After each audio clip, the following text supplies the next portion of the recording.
Voilà, on va commencer notre séminaire Chai. On est aujourd'hui le dimanche 4 Tammuz, on est le 7 juillet.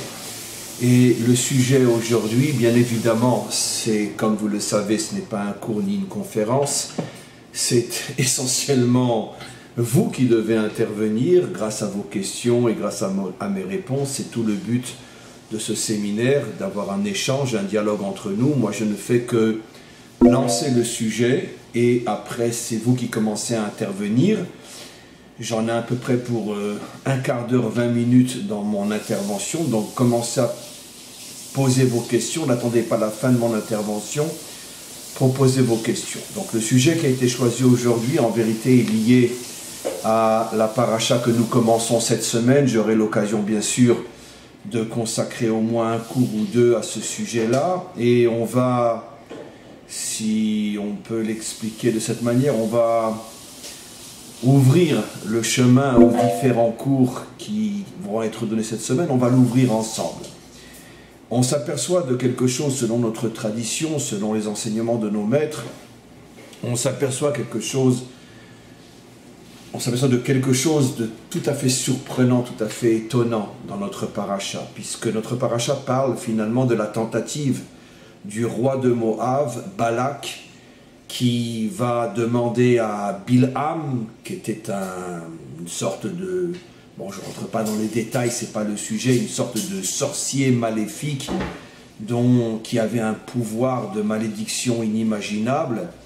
Et Balak, qui apparemment n'a, enfin pas seulement apparemment, qui n'a en vérité aucune raison de s'inquiéter de la présence d'Israël et de la venue d'Israël en terre de Canaan, parce que sa terre à lui, son pays à lui, Moab, n'est pas du tout inquiété. C'est clair depuis 500 ans, c'est clair depuis que Dieu s'est adressé à Abraham, c'est la terre de Canaan en français, qui a été promise à Israël.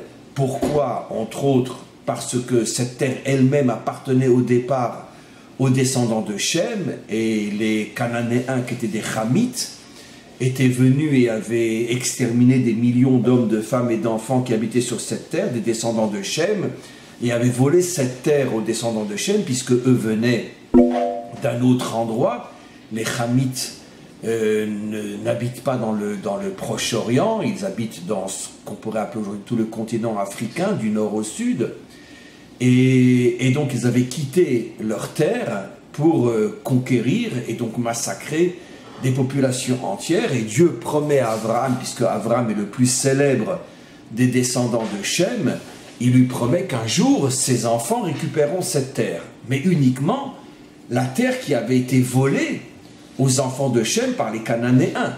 Donc, évidemment, les autres terres, comme Moab, ne font pas du tout partie de la promesse divine. Donc, le roi de Moab n'a absolument pas à s'inquiéter. Balak, le roi de Moab, n'a absolument pas à s'inquiéter. Et voilà que tout d'un coup, il va donc, dans notre paracha, contacter Bilham, un sorcier maléfique, comme je l'ai expliqué, sans entrer dans les détails, dans le but de maudire Israël et de détruire Israël par ses malédictions. Alors, évidemment, la question se pose, mais pourquoi? Pourquoi tu n'es pas payé par les Cananéens pour protéger le pays de Canaan? Tu n'es pas inquiété? Qu'est-ce qui te prend? Alors, je ne rentre pas trop dans les détails aujourd'hui, parce qu'encore une fois, ce n'est pas un cours, mais la première réponse qui est juste aussi, et de dire que tout simplement, c'est une tradition dans le peuple de Moab, une haine irrationnelle à l'égard des enfants des Hébreux, des enfants d'Abraham, Yitzhak et Yaakov, une haine qui a commencé déjà à l'époque d'Abraham et de Lot. Lot, le fils adoptif d'Abraham, qui est en même temps le neveu d'Abraham. Rappelons-nous de cette dispute entre Lot et Abraham, et finalement le peuple de Moab va sortir de Lot. Comment? Dans la relation qu'il a eue avec ses filles, en particulier sa grande fille, va naître un enfant que la grande fille va appeler Moab, et de là va naître le peuple de Moab. Donc, il y avait donc une tradition qui s'est renforcée avec les générations et qui va être pire encore. Cette haine traditionnelle va être pire encore après que Israël va s'installer sur sa terre, puisque le peuple de Moab sera constamment en guerre avec Israël sans aucune raison. C'est un principe idéologique. On veut détruire les Juifs. On pourrait presque dire que les Moabites sont les nazis bibliques. C'est comme ça. Ils se sont mis en tête de détruire Israël. On expliquera encore une fois plus dans les détails dans les cours de cette semaine. Donc, mais restons-en à ce niveau-là. Balak, encore une fois, n'a aucune inquiétude à avoir, mais il est animé par une haine irrationnelle de s'attaquer aux Hébreux, de s'attaquer à Israël, sans la moindre raison, si ce n'est qu'une idéologie qui perpétue donc la haine à l'égard des Juifs. C'est un phénomène qui, bien évidemment, n'est pas nouveau, qui traverse toute l'histoire et qui, de temps à autre, ressort dans l'histoire, comme il y a quelques décennies avec les nazis. Alors, ce qui est absolument bouleversant et étonnant, et c'est bien sûr le titre du séminaire, c'est que c'est précisément de Balak, selon notre tradition, que va sortir Ruth. C'est-à-dire, Ruth est une Moabite, comme on le sait, mais elle aurait pu sortir de milliers d'autres familles de ce peuple moabite. Non, Ruth sort en ligne directe. Elle sort, c'est la fille du roi de Églon, qui était le roi de Moab à l'époque où Ruth se convertit. Ruth était une princesse, elle était la fille du roi de Moab, et le roi de Moab est lui-même le descendant de fils en fils de Balak. Donc, quelques siècles, attendez, je vais vous dire, à peu près 600 ans entre Balak et Églon. Mais donc, c'est la lignée royale qui a commencé avec Balak et qui continue de père en fils jusqu'au roi de Églon, qui lui a des fils aussi, mais a aussi une fille, Ruth, qui se convertira, qui va devenir, selon notre tradition, la matrice de la royauté d'Israël. C'est elle qui va mettre au monde, pas directement, mais elle va être l'arrière-grand-mère du roi David. Donc c'est la matrice de la royauté d'Israël, c'est la grand-mère de Yishai. Elle se marie donc avec Boaz, qui est le prince de la tribu de Yehuda. Et c'est donc Ruth qui va être la créatrice, la matrice de toute la lignée du roi David jusqu'au Mashiach. Ce qui veut dire que finalement le plus grand de tous les juifs de l'histoire d'Israël sort de cette matrice, Ruth, qui est elle-même la descendante de celui qui voulait détruire Israël. Ça veut dire que c'est fou, c'est absolument incroyable. Ça veut dire, encore une fois, je me répète, de celui qui veut faire disparaître le peuple juif, va sortir, finalement le Mashiach, finalement, vient de Balak. Va sortir celui qui non seulement va définitivement sauver Israël, mais va sauver l'humanité tout entière, le Mashiach. Donc on a vraiment un exemple fou de comment finalement l'obscurité se transforme en lumière. Alors il y a quantité d'autres exemples comme celui-là dans l'histoire, des exemples que je ramènerai sans doute dans le cours de lundi, et on détaillera beaucoup plus ce phénomène-là, mais quoi qu'il en soit, même cet exemple à lui tout seul est absolument bouleversant. Comment se fait-il que le mal peut à ce point se transformer en bien?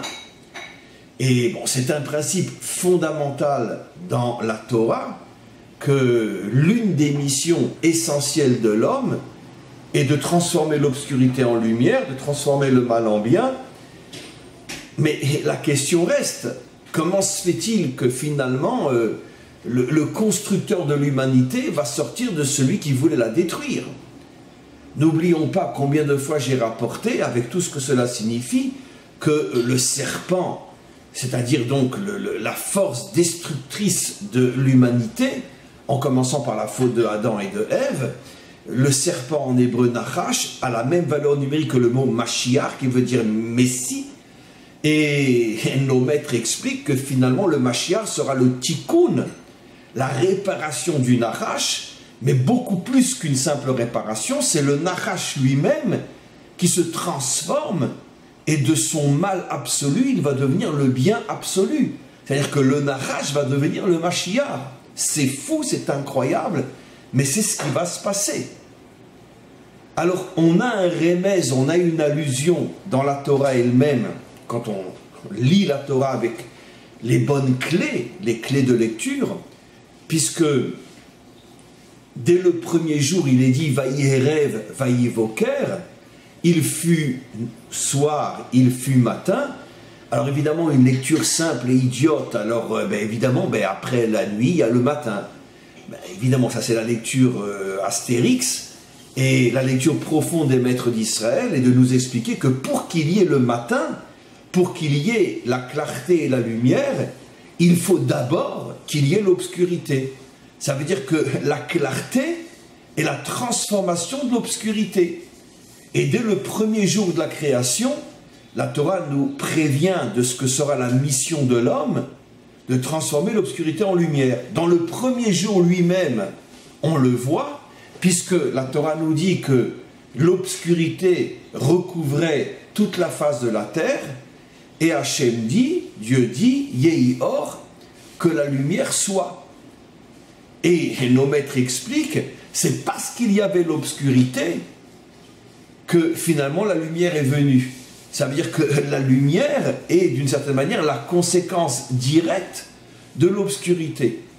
Et comme je l'avais expliqué dans d'autres cours, que l'obscurité, dans son essence, est beaucoup plus haute encore que la lumière. Simplement que c'est une lumière tellement élevée que nous, on l'aperçoit comme de l'obscurité. Et l'exemple même terrestre que l'on peut apporter à cette définition, c'est qu'effectivement, quand d'une manière subite, on ouvre devant quelqu'un une lumière trop forte, et ben ça l'éblouit et ça le fait sombrer dans le noir, dans l'obscurité. Il ne voit plus rien. Ça peut même l'aveugler au point qu'il va rester dans l'obscurité. Donc c'est bien la preuve que finalement l'obscurité peut être la conséquence d'une lumière trop forte que nos sens ne peuvent capter, et c'est pour ça que l'on appelle cela de l'obscurité. Et donc finalement, quand on dit qu'il faut transformer l'obscurité en lumière, c'est d'une autre manière dire qu'il faut être capable d'atteindre un niveau de conscience qui est tel qu'on se rendra compte que ce que nous appelons l'obscurité, c'était finalement une lumière trop puissante, trop forte, qui nous aveuglait jusqu'à ce qu'on atteigne ce niveau de conscience qui va nous créer, nous donner des réceptacles qui nous permettront d'appréhender cette lumière sans qu'elle nous aveugle. Bon, ça c'est déjà un niveau d'explication très très haut. Je voudrais revenir à quelque chose de beaucoup plus terre à terre, et tout de suite je m'adresse à vous et je voudrais que vous puissiez intervenir. Et la question est donc la suivante. Pourquoi finalement, qu'est-ce qui se cache derrière le fait que d'un Balak peut sortir Ruth, peut sortir donc le Mashiach, que le serpent lui-même réparé va devenir le Mashiach, que l'obscurité crée la lumière? Quel est le message qui se cache derrière ce mécanisme-là? Quel est le message que le maître du monde nous adresse? Qu'est-ce que l'on doit comprendre?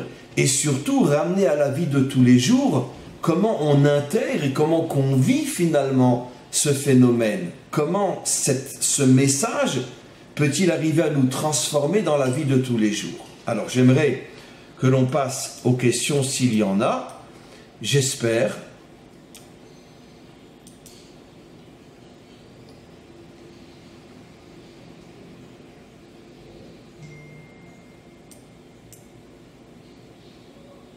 Alors on va attendre un petit instant pour voir les premières questions. Donc je répète la question est très très claire, je m'adresse à vous, et encore une fois je veux le faire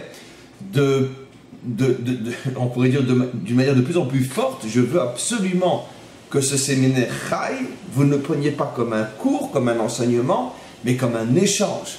Donc, je vais de plus en plus vous demander vraiment de participer, de vous investir, de poser des questions, de rentrer, de vous jeter à l'eau.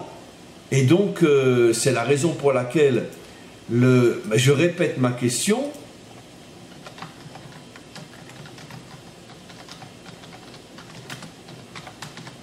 Un instant.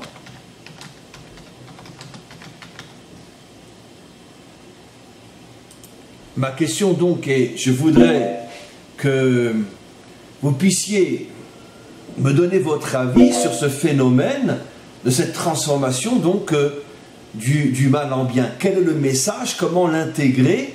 Comment on va le vivre dans la vie de tous les jours? Alors Matthieu, peut-être qu'il ne faut pas se braquer contre ces problèmes et y voir un moyen de transformer l'obscurité en lumière. Alors oui, c'est 100% juste ce que vous dites, mais ma question, peut-être que je l'exprime mal. Pourquoi finalement le maître du monde a décidé de cacher des lumières incroyables précisément au sein même de l'obscurité? Voilà, concentrons-nous sur cette question. Pourquoi le maître du monde a-t-il choisi de cacher les lumières et les vérités les plus grandes à l'intérieur même de l'obscurité? Ruth était caché à l'intérieur de Balak. Ce qui veut dire que le Mashiach était caché à l'intérieur de celui qui voulait détruire Israël. Le Mashiach était lui-même caché à l'intérieur du Nachash. La lumière est cachée à l'intérieur de l'obscurité. Pourquoi? Quel est le message? Qu'est-ce qu'on doit comprendre de là? Alors, Giraud, Alain, je retire de tout cela de ne jamais désespérer. Alors, c'est déjà un début de réponse qui est juste, cher ami. Et je vais aller un petit peu plus loin. En vérité, rappelons-nous que l'un des versets, c'est un verset dans les prophètes, l'un des versets qui caractérise le mieux la délivrance finale, et j'en ai souvent parlé, est de dire « En ce jour où Dieu sera un, et son nom sera un ». Alors, à part la traduction littérale, qu'est-ce que signifie que Dieu sera un? Alors, comment on le sait?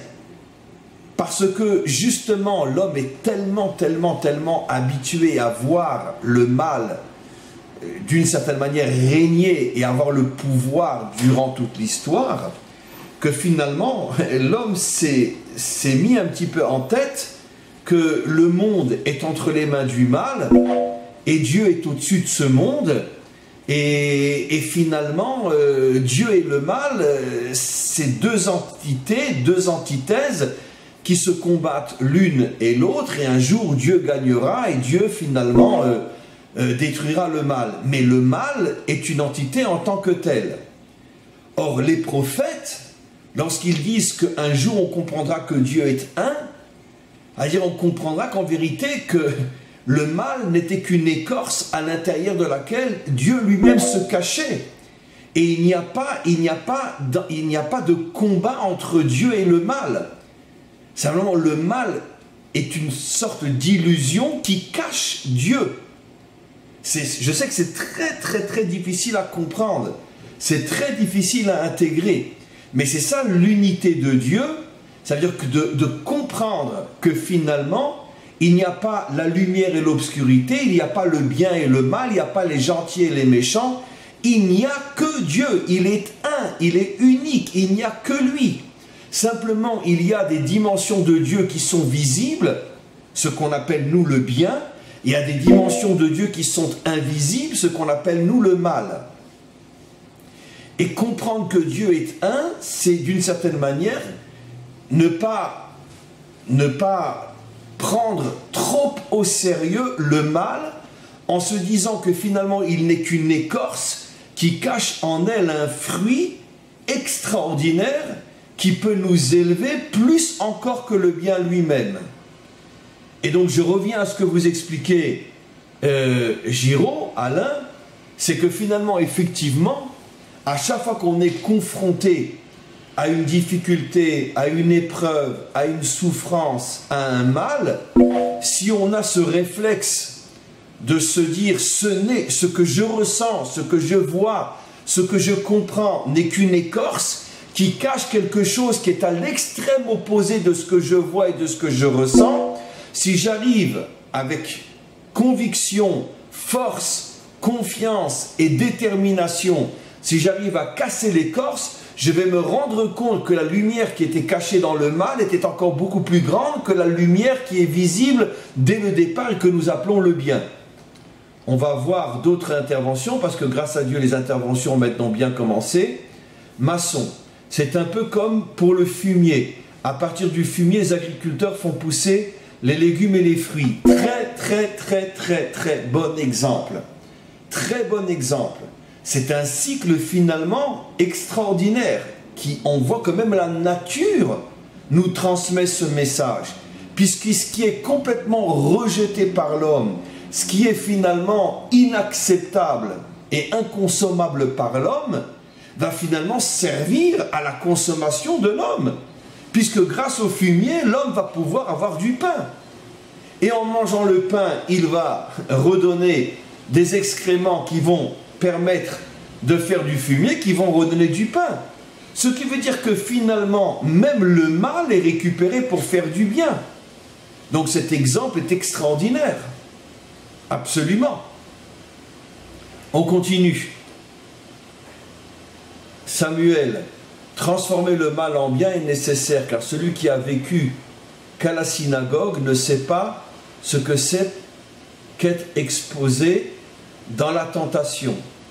Oui, je comprends ce que vous voulez dire, c'est très juste aussi, c'est un sujet dont on parle souvent. Pourquoi? Je le dis souvent en plaisantant un petit peu, mais c'est plus vrai qu'une plaisanterie. Quelle est la plus grande insulte que l'on peut faire à un homme authentique? C'est de dire « Waouh, il est bon comme un ange ». Sachez que de dire d'un homme authentique que c'est un ange, c'est une véritable insulte. Et pourquoi? Parce que un ange est l'absolu contraire de ce que doit être un homme. En ce sens qu'un ange, justement, n'est pas confronté au mal. Il n'a pas de mauvais penchant. Il n'a pas de tentation. Donc, il est une sorte de robot du bien. Un robot de lumière. Il n'a donc aucun mérite. Il n'a aucune dignité. Finalement, c'est une machine à être bien. Et donc, bien évidemment que l'homme est beaucoup plus haut que l'ange. Il y a des tas d'enseignements dans notre tradition orale qui parlent justement même de la jalousie des anges à l'égard de l'homme, parce que les anges se rendent compte que finalement, malgré leur extrême grandeur et leur extrême lumière, ils n'arrivent pas à l'ombre de la cheville, de l'ombre de la chaussette d'un homme. Il n'y a même pas lieu de comparer. Même la comparaison déjà en soi une honte.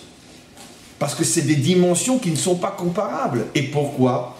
Parce que justement l'homme étant confronté au mal, s'il arrive à le surmonter, s'il arrive à le transformer, il atteint des niveaux inimaginables. Justement dans son combat avec le mal, il atteint des niveaux inimaginables qu'un ange ne peut pas atteindre parce qu'il n'appartient pas à cette dimension. Donc absolument. On continue.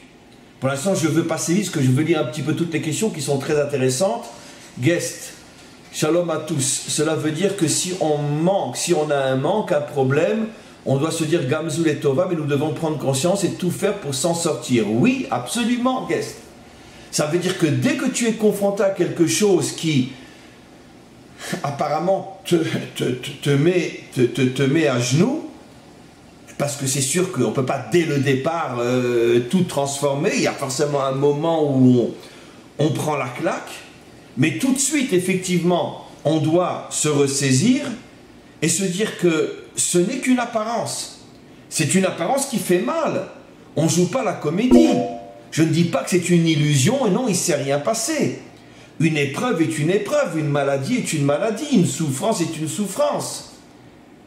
Mais redresse-toi, reprends-toi en main et essaye de voir ce qui se cache derrière cette écorce qui te casse les dents. parce que quand on essaie avec ses dents de casser l'écorce ou avec sa main, on se fait mal. Mais d'un autre côté, si tu n'as pas d'autre moyen, casse avec tes mains, casse avec tes dents, parce que tu vas peut-être découvrir un fruit extraordinaire. Donc, je reprends la question. Dans un premier temps, effectivement, on doit se dire Gamzul et Tova, tout est pour le bien, et ça va réveiller en nous cette confiance et cette conviction qu'il faut chercher ce qui se cache derrière, et si on le trouve, on va s'élever comme jamais on n'aurait pu s'élever sans cette difficulté. On continue. Un instant. Marie-Claire, j'en retire que tout vient de Dieu. Oui, absolument. À partir du moment où dans le mal se cache un bien qui est plus grand que le bien visible dès le départ, automatiquement, il est clair que l'intention d'Hachem est de donner à celui qui est confronté à ce mal, de lui donner l'occasion de pouvoir atteindre des niveaux qu'un homme normal qui n'aura pas cette épreuve ne pourra pas atteindre. C'est pour ça que nos maîtres nous disent que les justes souffrent et ont des épreuves beaucoup plus grandes que les hommes standards. Alors évidemment la question idiote de celui qui n'a rien compris, mais si ce sont des justes qui servent Dieu, alors pourquoi souffrent-ils? Mais parce que justement, il n'y a pas d'autre moyen de grandir l'homme dans ce monde qu'en l'obligeant à se battre et à transformer l'épreuve en échelle qui l'élève. Il n'y a pas d'autre moyen. Parce que si dès le départ on baignait dans la lumière et dans le bien, ben on serait comme des anges. Comme je dis souvent dans un autre domaine, mais vous allez comprendre la comparaison, le plus grand, on pourrait dire le plus grand cerveau de notre génération, c'est Google. Parce que dans tous les domaines, personne ne lui arrive à la cheville. Même moi, des fois, quand j'ai besoin d'une référence très très compliquée dans la Torah, je demande à Google. Et Google me dit des choses que peut-être même des grands rabbinim ne pourraient pas me dire. Mais pourtant, ce n'est qu'une machine. Donc je préfère être un homme ignorant plutôt qu'un Google le plus grand de la génération. Parce que ce n'est qu'une machine. C'est ça un ange. L'ange est plein de lumière, il est plein de bien, il est plein de savoir, mais ce n'est qu'une machine. Donc c'est une insulte de dire à un homme que c'est un ange. Vous comprenez? On continue.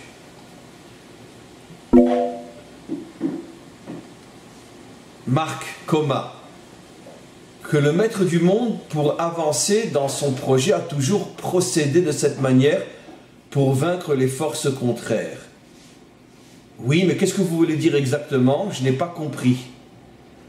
Expliquez-moi votre question, cher ami.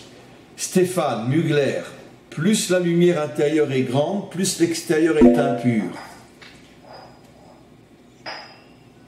Ainsi, tout est possible. La création peut prendre place malgré les difficultés. Non, attendez, non, je me suis trompé, excusez-moi. Plus la lumière intérieure est grande, plus l'extérieur est impur. Avant de remonter, tel nos textes, un point de vue caché dans le texte sont contraires. Je n'ai pas bien compris la fin, mais en tous les cas, le début, oui. Donnons l'exemple. Les plus grands maîtres d'Israël viennent de non-juifs et par le biais de la conversion, et très souvent de non-juifs qui étaient comme Balak, de grands ennemis d'Israël. Rabbi Akiva, le plus grand maître de tous les temps, est un descendant converti, son père s'est converti, du roi Sisra, qui à l'époque biblique, pour ceux qui connaissent la Bible, était un des plus grands ennemis d'Israël. Rabbi Meir, le maître de la lumière, était de la famille d'un César romain, donc grand ennemi d'Israël. Shamaya et Aftalion, qui étaient les maîtres de Hillel et Shammai, étaient des descendants de Sancheriv, celui qui a exilé les 10 tribus. Vous imaginez, celui qui a exilé les 10 tribus, de lui vont sortir les maîtres de Hillel et Shammai. Ils vont se convertir et vont devenir les maîtres de Hillel et Shammai. Ça veut dire les plus grands maîtres de toutes les générations. Et bien sûr, on a Ruth, comme on l'a expliqué. Ce qui veut dire que, comme je l'ai souvent expliqué, les plus grandes lumières d'Israël, dans leur grande majorité, viennent par le biais des conversions, donc viennent d'endroits très très obscurs. Donc c'est encore une preuve fabuleuse comme quoi, dans les endroits les plus sombres, se cachent les lumières les plus grandes. Mais si on arrivait à intégrer cette notion dans notre ADN, mais j'oserais presque dire, mais ça je ne veux pas qu'Hachem m'entende, on oserait presque dire, allez, à quand la prochaine épreuve? À quand la prochaine épreuve? J'ai envie de progresser, j'ai envie de grandir. Parce que si ma vie est standard, je vais devenir nul. Je vais sombrer dans le métro boulot dodo. Donc à quand la prochaine épreuve? Alors évidemment, on n'a pas le droit de le dire, nos maîtres nous disent qu'on n'a pas le droit de le dire, on n'a pas le droit de souhaiter les épreuves, mais d'un autre côté, quand le maître du monde nous les envoie, on doit presque lui dire merci, parce que je vais enfin pouvoir me construire, je vais enfin pouvoir m'élever. On continue.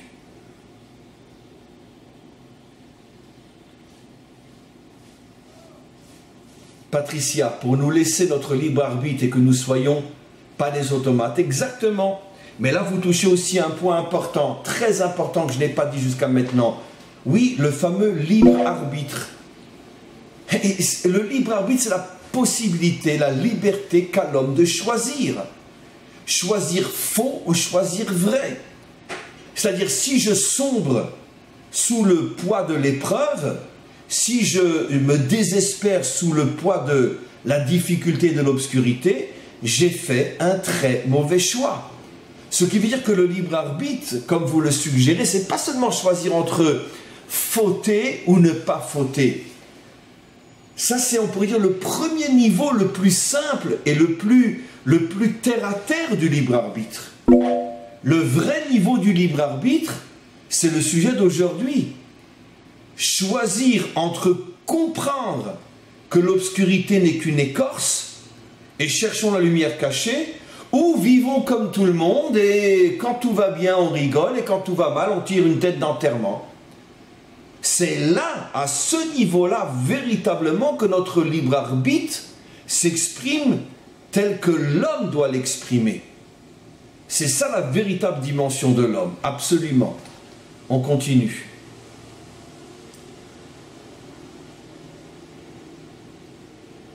Alors, Christine, renforcer notre manque de certitude. Joseph avait cette force de conscience.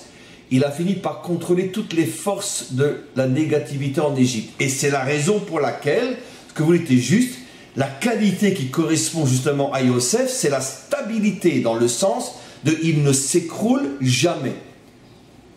Dans toute l'histoire biblique, en tout cas je parle des 5 premiers livres de la Torah, je ne parle pas après des livres des juges, prophètes, des rois, etc. Je parle dans la Torah de Moshe, l'homme qui est le symbole de la souffrance, c'est Yosef.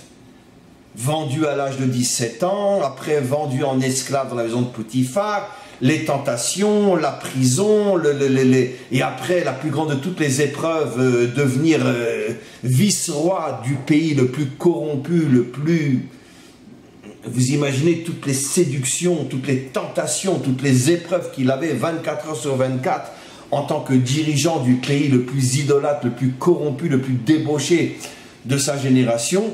Vous imaginez, c'est un homme, il a vécu jusqu'à l'âge de 110 ans, jusqu'à l'âge de 17 ans, plus ou moins bien, à partir de 17 ans, donc moins 110, plus ou moins 100 ans, toute sa vie, ce ne sont que des épreuves, des épreuves, des épreuves.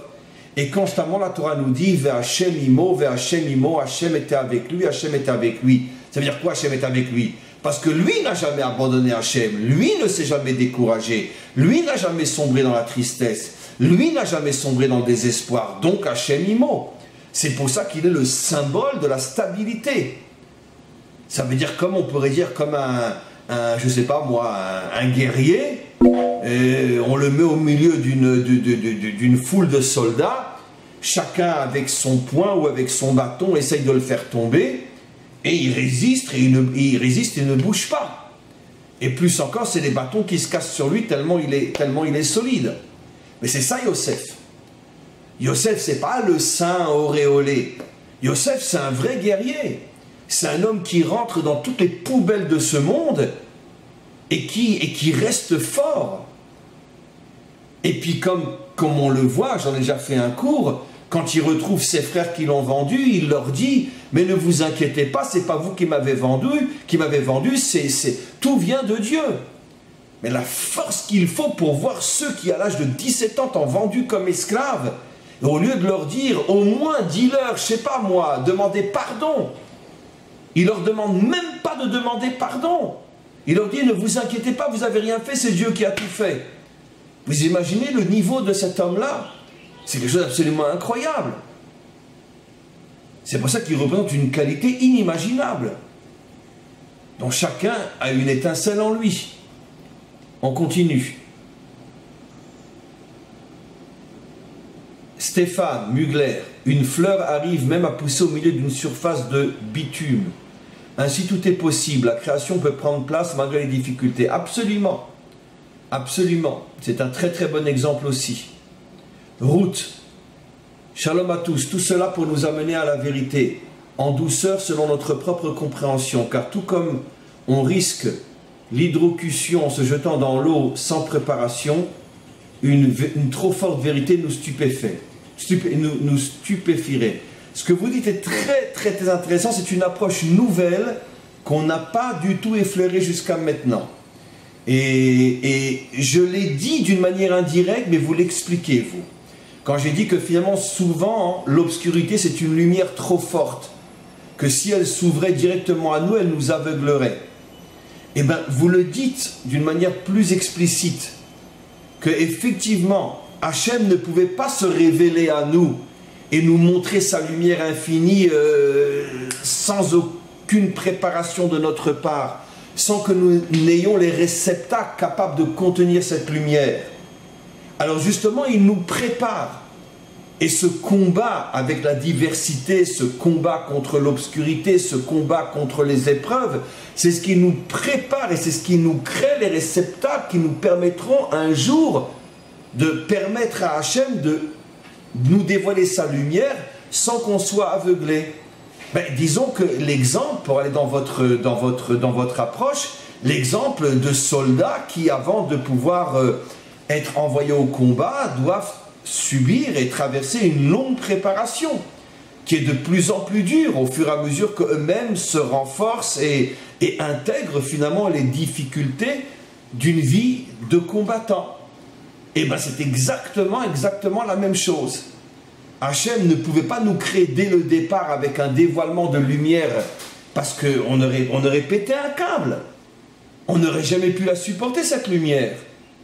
Alors il nous renforce, il nous transforme en guerriers en nous envoyant des difficultés comme un entraînement de soldats pour faire de nous des gens très très très forts qui pourront après se tenir face à lui, recevoir sa lumière sans que notre tête elle explose.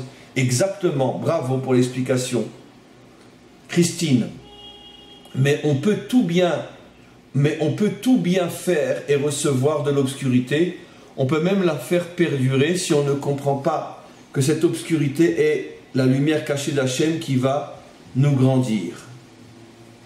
C'est-à-dire, on peut tout bien faire, recevoir de l'obscurité, même la faire perdurer si on ne comprend pas. Oui, absolument, mais si quelqu'un, effectivement, ne comprend pas que l'obscurité n'est qu'une écorce extérieure, effectivement, il va sombrer dans l'obscurité, il va déprimer, il va en faire même peut-être des fois faire des maladies psychologiques, et comme souvent, des personnes traversent des drames et ça les marque à vie. Ils devront après suivre des psychologues, des psychiatres et prendre des médicaments ou je ne sais quoi.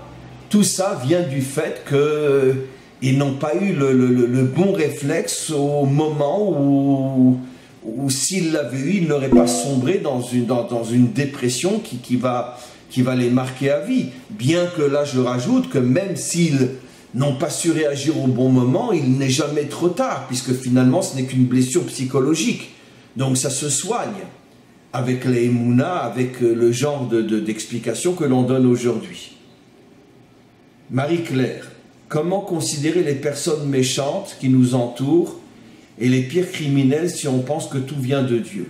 Sont-ils permis par Dieu? Alors, vous posez la question que je redoutais, parce que finalement, tant que l'on parle d'épreuves, de difficultés, c'est plus neutre. Mais quand on parle d'un criminel, alors comment comprendre? Alors, je vais vous expliquer.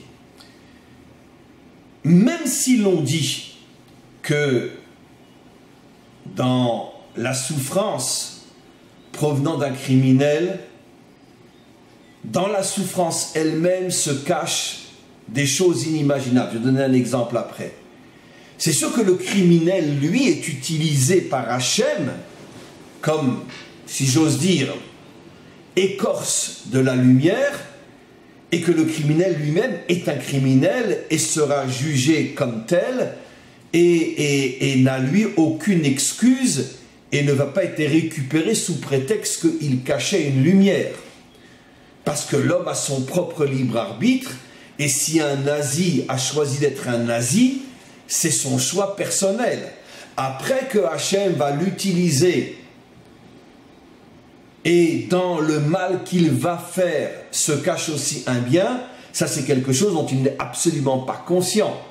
Donnons un exemple inimaginable, les nazis veulent détruire le peuple juif, mais 3 ans après la fin de la Shoah, on a un État et on danse dans les rues de Tel Aviv. Ça veut dire que non seulement ils ne nous ont pas détruits, mais ils nous ont permis de redevenir une nation sur sa terre. Même si ça a fait très mal. Et je ne vois pas comment on aurait pu redevenir une nation sur notre terre sans eux, à vision humaine. Parce que jamais l'ONU aurait voté le droit du retour. Donc inconsciemment, eux veulent nous faire du mal et ils nous font du mal, mais Hachem se sert d'eux pour faire un bien qui va après tout de suite apparaître après le mal, comme je l'ai expliqué dans un autre exemple.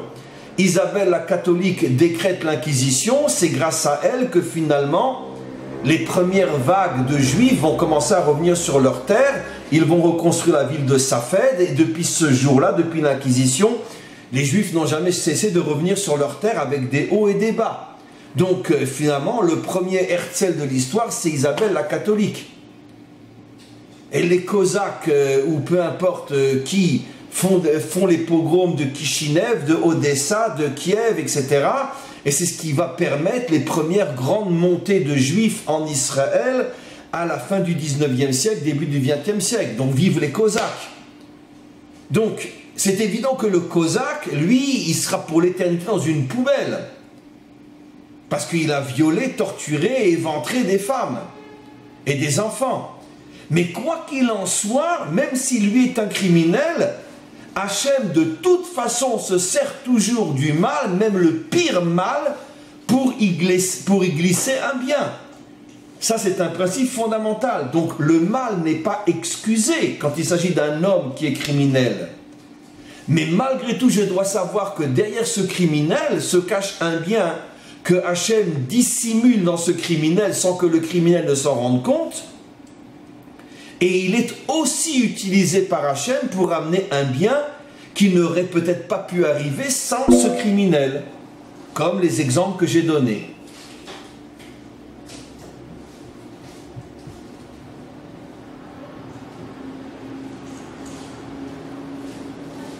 Alors, excusez-moi, j'essaye de retrouver où j'en suis, car grâce à Dieu, il y a beaucoup de questions. Hana, si on considère que l'on se trouve actuellement dans la pénombre, quel temps et quel pourcent de l'humanité nécessaire pour que Hachem libère la lumière? Ce n'est pas un problème quantitatif, c'est un problème qualitatif. Un homme qui souffre énormément et qui arrive à transformer totalement son obscurité en lumière peut amener un dévoilement de lumière pour l'humanité tout entière. C'est un problème qualitatif, pas quantitatif. C'est pour ça que selon notre tradition, on nous dit que le Mashiach lui-même, avant son dévoilement définitif, sera un homme qui va traverser de très très grandes épreuves et très très grandes souffrances.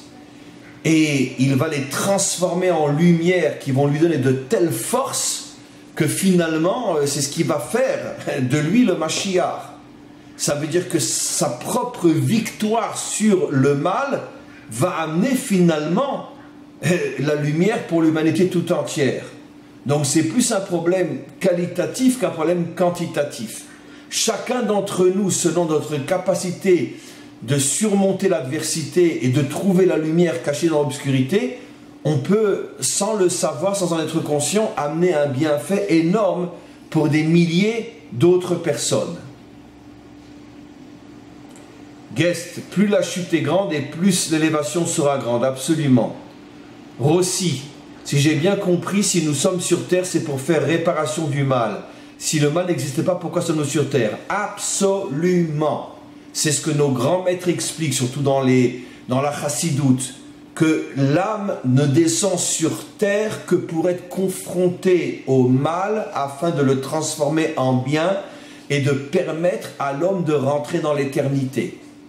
C'est la clé qui ouvre les portes de l'éternité. Nous ne sommes pas sur terre pour vivre dans le bien visible, nous sommes sur terre uniquement pour transformer le mal en bien. Ce qui veut dire que quelqu'un qui aurait une vie pépère peut vraiment se poser des questions. C'est que vraiment il n'est pas du tout dans le coup.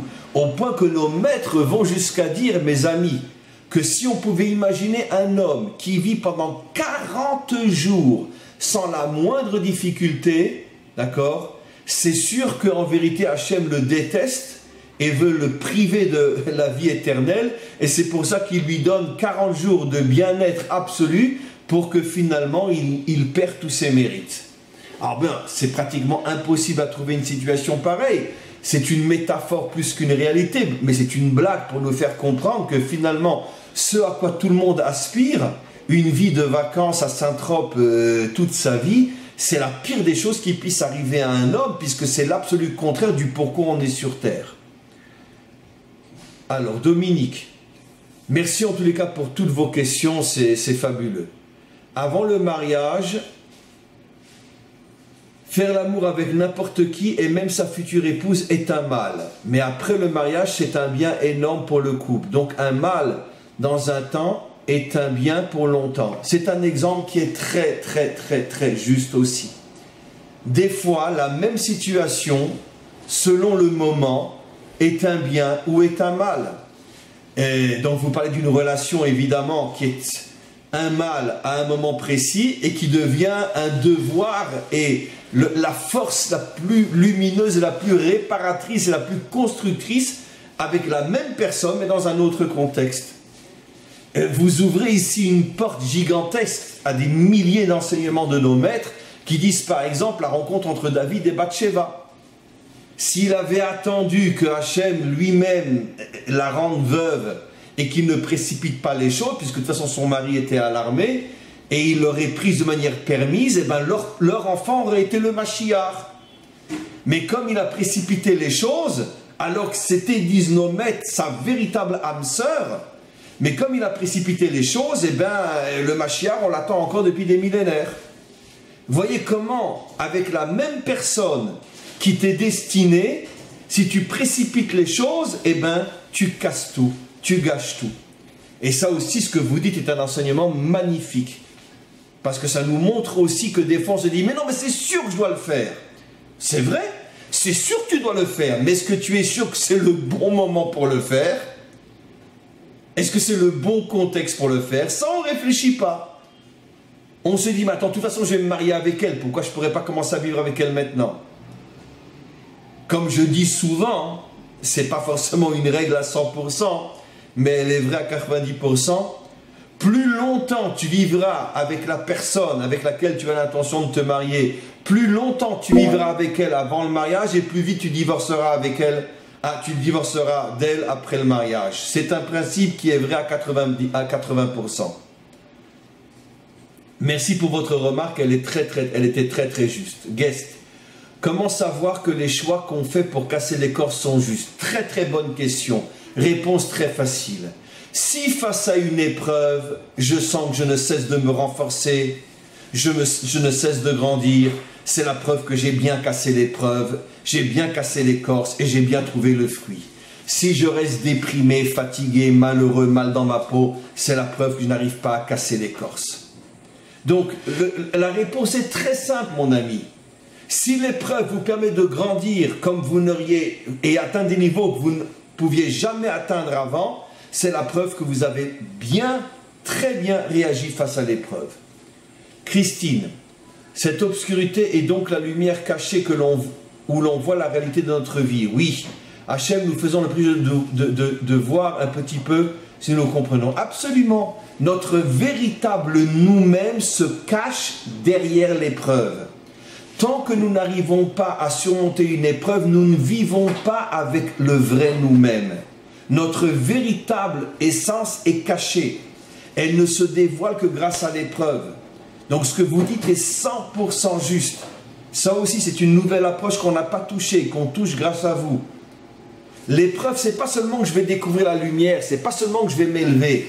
L'épreuve, c'est que je vais découvrir qui je suis véritablement. Seule l'épreuve met en évidence mon être réel, mon essence réelle. C'est très très important cette remarque que vous dites. Marie-Claire, comment considérer les personnes... Ah non, ça on l'avait déjà lu, j'avais simplement sauté, excusez-moi. À travers l'épreuve, Guest, nous devons utiliser nos forces les plus profondes et cachées. Et quand nous y arrivons, alors nous élevons au-dessus de la nature, même nos fautes antérieures deviennent alors des mérites. Absolument, ça rejoint un petit peu ce que Christine a dit. Grâce au fait que l'on surmonte l'épreuve, on dévoile notre véritable essence. Et quand on dévoile notre véritable essence, on répare aussi toutes les fautes passées. Et pourquoi ? C'est ce que vous dites, je ne fais que paraphraser. Pourquoi, cher ami ? Parce que justement, toutes les fautes que nous faisons sont la conséquence directe du fait que nous ne vivons pas avec notre être véritable. Dès que nous arrivons à vivre avec notre être véritable, nous ne fautons plus, ou nous fautons beaucoup moins. Parce que les fautes sont la conséquence directe du fait que l'on vit avec un imposteur, celui que nous croyons être nous-mêmes mais qui n'est pas nous-mêmes.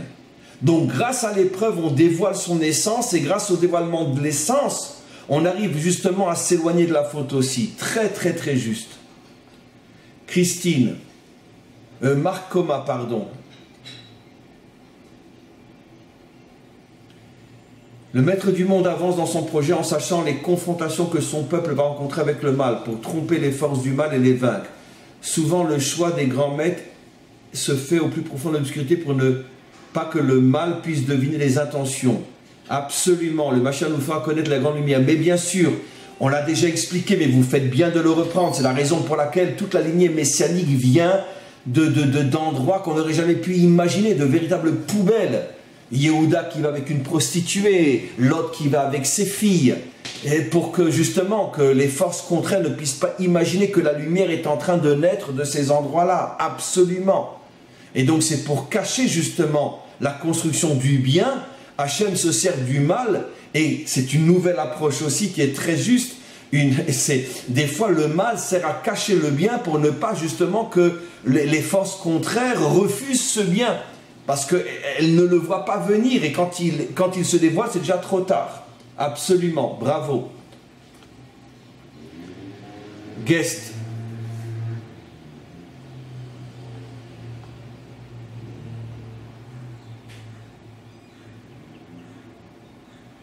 Par rapport à la trop grande lumière qu'on ne peut contenir comme la tsaraat, la lèpre biblique, ça n'a rien à voir avec la véritable lèpre.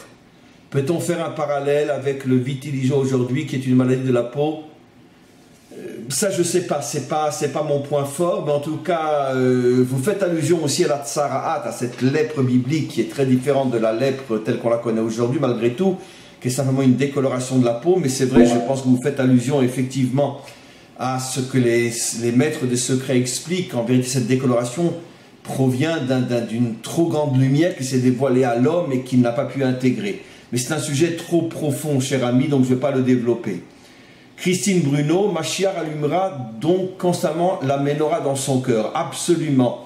Il allumera constamment de la lumière dans l'obscurité. Matthieu, et c'est la dernière question, et on termine. Hachem donne des informations avant un problème pour que l'on sache comment surmonter le problème. Oui, très souvent, le maître du monde envoie des signes et des messages à la personne avant l'épreuve, pour la préparer, effectivement. Alors bon, chaque personne, selon la manière dont il reçoit les signes et les comprend, mais ce que vous dites est vrai. C'est ce que nos maîtres disent dans leur langage, que il envoie la guérison avant la maladie. C'est-à-dire il envoie les forces qui nous permettront de nous guérir avant que la maladie elle arrive absolument. Mes amis, vraiment, alors là, extraordinaire, c'est la première fois qu'on a eu un échange aussi extraordinaire, toujours, mais cette fois-ci vraiment c'était extraordinaire. Pour moi c'est un véritable plaisir d'avoir de tels échanges. Vos questions étaient toutes vraiment extraordinaires, chacune avec de nouvelles approches, avec vraiment un échange magnifique. Et donc à tous et à toutes, merci, et si Dieu veut, on se retrouve pour dimanche prochain. C'est très très bien maintenant cette manière de faire. Je parle peu, après c'est un échange, et un échange qui nous enrichit énormément. À tous et à toutes, une très très très bonne journée.